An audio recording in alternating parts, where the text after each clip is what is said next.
3-2 on the way. Comebacker, nice play by Kelly. Has him in a rundown throw to the plate. Go back and tag them both. Just run them all the way back. Running right at Reynolds. Tag both. Oh, here we go. Oh, wow. McCutcheon also. That winds up a twin killer. Can't execute that any better. No, that's what you're supposed to do. Go, if the two guys are there, go and tag them both and see what happens. Maybe one comes off the bag. One did. For second and third, Kelly makes a great stab at this. Throws it home. Reese McGuire, when you get a runner on third base like that, Kutch tells him to come. He tags him, and Kutch wants to go back, but the runner that hits the ball is at second base, so he can't go back. That's a bad base running mistake by Kutch. You just hold your ground, stay on the base.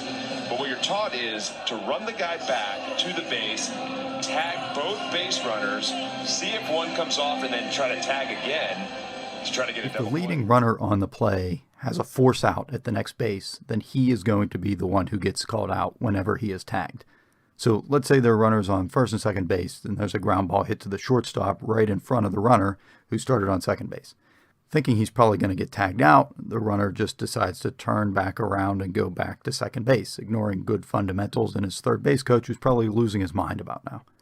While that was happening, the runner on first base, like he should have, has run to second base.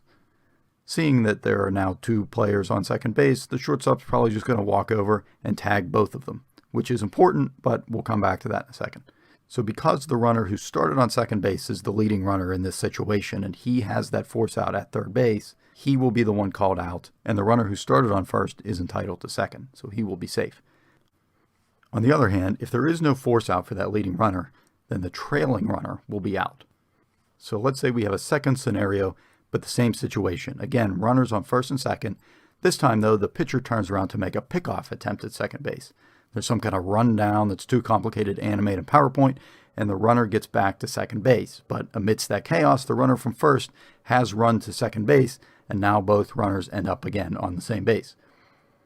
Our shortstop again tags both runners, but this time the umpire should call out the trailing runner, that is the one who started on first base. Why is this different? In this situation, the lead runner is not forced to third because it was a pickoff attempt, so there is no force out, and because of that, he is entitled to second base until he moves to third. So if you're a defender in this situation, the reason it's important that you tag out both runners is because while it is illegal for both runners to be on the same base at the same time, the one who is there illegally isn't actually out until you tag them. It's not an automatic thing.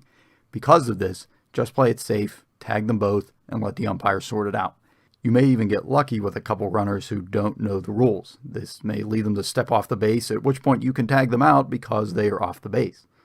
On the other hand, if you end up in this situation and you're a runner, you're kind of out of luck because, again, one of you is going to be out. But for goodness sake, stay on the base until the umpire calls one of you out and make sure to call time before stepping off.